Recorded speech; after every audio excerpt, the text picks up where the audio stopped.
Hello good morning दोस्तों, राधे राधे दोस्तों। The great education के ऑनलाइन प्लेटफॉर्म पे मैं राम सर आप सभी का बहुत बहुत स्वागत, अभिनंदन और वंदन करता हूं। दोस्तों आज आपके लिए एक मोटिवेशन है।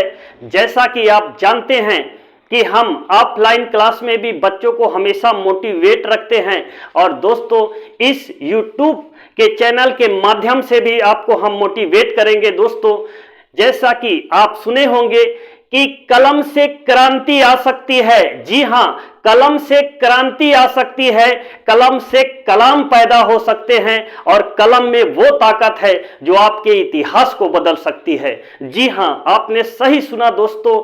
और आज हम इसी कलम की क्रांति को आगे बढ़ाते हुए आपके लिए एक नया सेशन लेकर आए हैं। दोस्तों जैसा कि आप सामने से देख पा रहे होंगे, डीएनए और आरएनए। जी हां, डीएनए और आरएनए के बारे में थोड़ा विस्तार से जानेंगे दोस्तों, क्योंकि यहां से क्वेश्चन बहुत तरह के बनते हैं और बच्चा कंफ्यूज हो जाता है। तो चलिए हम एक एक करके इसको पॉइंट टू पॉइंट समझने का प्रयास करते हैं। दोस्तों डीएनए का पूरा नाम क्या है? डीऑक्सी राइबो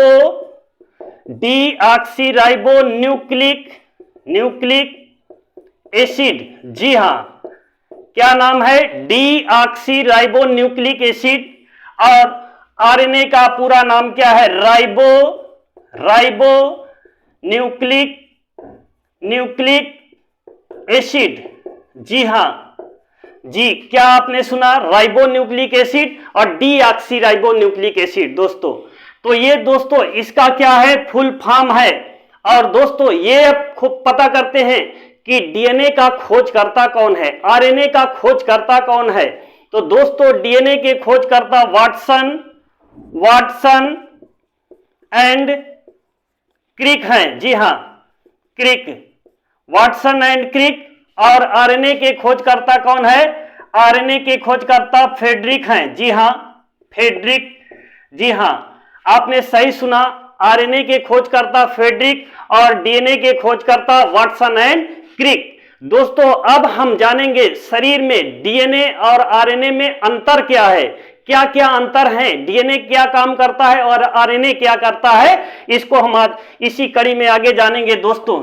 तो चलिए दोस्तों जानते हैं डीएनए और आरएनए में अंतर क्या है। डीएनए, चलिए भाई डीएनए को जानते हैं, डीएनए का आकार क्या है और अंतर क्या है। तो इसका पहला अंतर जानिए। डीएनए मुख्य रूप से कोशिका, जी डीएनए मुख्य रूप से कोशिका के क्रोमोसोम में पाया जाता है। जी क्रोमोसोम। जी हां, क्रोमोसोम का मतलब आप समझ रहे होंगे मेरी बात को। जी हां, गुणसूत्र। चलिए भाई आरएनए, आप देखिए आरएनए और डीएनए में अंतर ये है और इसका देखिए अंतर क्या है। जबकि आरएनए मुख्य रूप से कोशिका द्रव्य में पाया जाता है। जी हां, ध्यान से सुनिएगा भाई, इसका अंतर बता रहे हैं डीएनए और आरएनए। दूसरा जो अंतर है दोस्तों डीएनए में, दूसरा इसकी रचना डबल हेलिक्स मॉडल की होती है। जबकि आरएनए में आएंगे, जबकि आरएनए में सिंगल हेलिक्स मॉडल पाया जाता है, हेलिक्स। और दोस्तों बच्चा यहां ये नहीं समझ पा रहा होगा हेलिक्स क्या है और डबल हेलिक्स क्या है। दोस्तों जैसा कि हेलिक्स का मॉडल कैसे होता है, ऐसे सांप की तरह होता है और यह सिंगल बना होता है। जी हां, मैं तो ऐसे बना दिया हूं, ये सिंगल होता है, ये याद रखना। और जबकि डीएनए में डबल हेलिक्स होता है, डबल का मतलब ऐसे ऐसे बना होता है और इसको क्या करता है, एक ऐसे काटता रहता है। जी ऐसे ऐसे। और याद रखना ये है सीढ़ी की तरह होता है, उसमें सिंगल होता है आरएनए में, और डीएनए में क्या होता है, डबल हेलिक्स मॉडल होता है दोस्तों। और दोस्तों अब हम देखते हैं और अंतर देखते हैं डीएनए और आरएनए में। जी हां, अगला अंतर अब जानिए कि आरएनए और डीएनए में अगला अंतर क्या है, उसको जानते हुए तब हम आगे चलेंगे दोस्तों। डीएनए का और काम क्या है अंतर में दोस्तों, डीएनए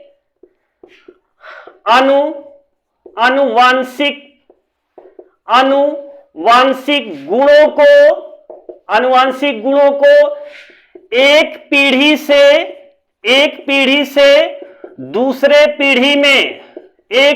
से दूसरे पीढ़ी में ट्रांसफर करने का कार्य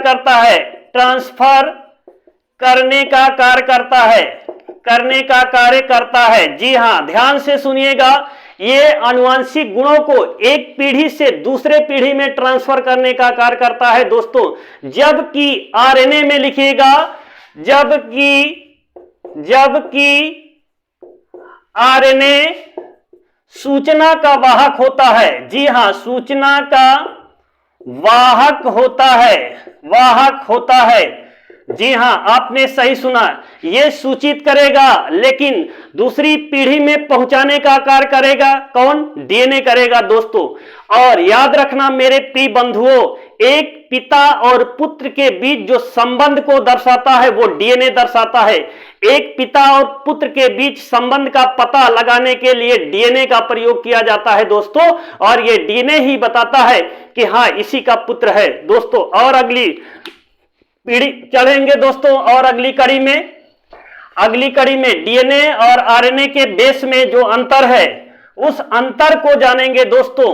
तो दोस्तों जैसा कि आप जानते हैं कि डीएनए में 4 प्रकार का बेस पाया जाता है, क्षार। वो कौन कौन क्षार है दोस्तों, आइए जानते हैं। एडिनिन,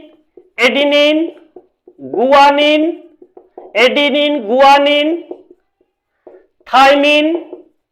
थाइमिन और साइटोसिन। जी हां, अब देखते हैं कि इसमें क्या है। एडिनिन, गुआनिन, थाइमिन और साइटोसिन। लेकिन दोस्तों यहां पर जो थाइमिन लिखा है इस जगह पर यूरेसिल आ जाता है। सिर्फ अंतर इतना होता है, जैसा कि मैं आपको बता रहा हूं, क्या होता है, यूरेसिल। जी हां, क्या हो जाता है, यूरेसिल होता है। बाकी डीएनए और आरएनए में 4 क्षार पाए जाते हैं दोस्तों, और ये क्षार में सिर्फ अंतर क्या है, थाइमिन की जगह केवल यूरेसिल होता है। सिर्फ आरएनए और डीएनए के क्षार में सिर्फ इतना अंतर है दोस्तों। और आगे चलते हैं दोस्तों, डीएनए से आरएनए के बनने की क्रिया क्या कहलाती है। एक एक पॉइंट को मेरे प्रिय बंधुओं देखिएगा, और देखने के बाद यूट्यूब के दुनिया में ऐसे ढूंढिएगा कि कैसे कैसे प्रश्न बन सकते हैं दोस्तों। डीएनए से आरएनए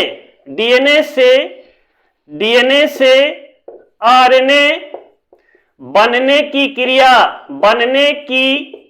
क्रिया क्या कहलाती है। जी हां, क्या कहलाती है, जी कहलाती है। तो दोस्तों डीएनए से आरएनए बनने की क्रिया को क्या कहा जाता है, ध्यान से सुनिएगा, ट्रांसक्रिप्शन कहते हैं। जी हां, क्या कहते हैं, ट्रांसक्रिप्शन कहते हैं। जी हां, क्या कहते हैं, वो मैंने सामने लिख दिया है, ट्रांसक्रिप्शन। और ये पूछता है, डायरेक्ट ये लिखा आपको नहीं मिलेगा, ट्रांसक्रिप्शन क्या है, तो उसमें रहेगा डीएनए से आरएनए बनने की क्रिया को क्या बोलते हैं, ट्रांसक्रिप्शन कहा जाता है। और दोस्तों ये 2 प्रकार से होती है। जब आरएनए से डीएनए बनता है तो कौन सी क्रिया कहलाती है, कौन सी क्रिया कहलाती है। जी हां, याद रखना दोस्तों, जब आरएनए से डीएनए बनता है तो रिवर्स ट्रांसक्रिप्शन कहलाती है। क्या कहलाती है, रिवर्स ट्रांसक्रिप्शन कहलाता है, ट्रांसक्रिप्शन। जी हां, रिवर्स ट्रांसक्रिप्शन, उल्टा हो गया। देखिए डीएनए से आरएनए बन रहा है तो ट्रांसक्रिप्शन हुआ, और जब आरएनए से डीएनए बन रहा है तो कौन सी क्रिया कहलाती है? रिवर्स ट्रांसक्रिप्शन कहा जाता है दोस्तों। और अगली क्या कौन सी क्रिया है दोस्तों, उसको भी सुनिएगा, जो आपके एग्जाम में वेरी महत्वपूर्ण है और कई बार ये क्वेश्चन आ चुका है दोस्तों। जैसा कि आरएनए से, जी हां, आरएनए से प्रोटीन, जी हां, आरएनए से प्रोटीन बनने की क्रिया क्या कहलाती है? जी हां, आरएनए से प्रोटीन बनने की क्रिया क्या कहलाती है दोस्तों? तो उसको बोलते हैं ट्रांसलेशन। जी हां, क्या कहलाती है? ट्रांसलेशन, जी हां, ट्रांसलेशन कहलाती है दोस्तों। इसको ध्यान में रखिएगा, ट्रांसलेशन क्या है तो याद रखना आरएनए, जी हां, आरएनए से प्रोटीन बनने की क्रिया क्या कहलाती है? ट्रांसलेशन कहा जाता है दोस्तों। शरीर में 20 प्रकार का एमिनो एसिड मिलकर प्रोटीन तैयार करते हैं। जी हां, कितने प्रकार का एमिनो एसिड? 20 प्रकार का एमिनो एसिड मिलकर दोस्तों शरीर में प्रोटीन का निर्माण करता है दोस्तों ये बड़ा ही इंपॉर्टेंट है दोस्तों। और ये आता है दोस्तों, प्रोटीन के अच्छे स्रोत क्या हैं? जी हां, तो दोस्तों प्रोटीन के अच्छे स्रोत भी जानिए। अच्छे स्रोत क्या हैं? तो याद रखना दोस्तों, सोयाबीन है। जी हां, क्या है? सोयाबीन। और सोयाबीन भारत में सबसे ज्यादा कहां पाई जाती है? एमपी। जी हां, कहां पर? मध्य प्रदेश में पाया जाता है, इसलिए उसको सोया प्रदेश भी कहते हैं दोस्तों। हमारे शरीर में प्रोटीन की कितनी मात्रा होती है दोस्तों? शरीर में प्रोटीन की मात्रा 15% होता है। जी हां, हमारे बॉडी के अंदर प्रोटीन कितना परसेंट होता है? 15% होता है दोस्तों हम वीडियो को बहुत अधिक लंबा नहीं कर सकते क्योंकि मेरे पास सिस्टम नहीं है दोस्तों, लेकिन इन छोटे छोटे माध्यमों से हम आपको अच्छी से अच्छी जानकारी प्रोवाइड कराएंगे दोस्तों। और दोस्तों यकीन रखिए, पूरे बॉडी का एक एक पार्ट्स के बारे में आपको बता देंगे। जिस दिन पूरा सर के बारे में बताएंगे कि बॉडी में थैलेमस का कार्य क्या है, हाइपोथैलेमस का कार्य क्या है। याद रखना, शरीर में पाइलोरी ग्रंथियां कहां पाई जाती है? अमाशय में पाई जाती है। भोजन कितनी अवस्था से गुजरता है? अंतःग्रहण, पाचन, अवशोषण, स्वांगीकरण, मल परित्याग, वो सारे एक एक क्वेश्चन को कवर करके आपको बताएंगे। और दोस्तों मैं इस सेशन को यहीं पर समाप्त करता हूं। और यह मेरा सेशन कैसा लगा दोस्तों, इसको लाइक, कमेंट, शेयर जरूर करिएगा दोस्तों। जय हिंद, जय भारत।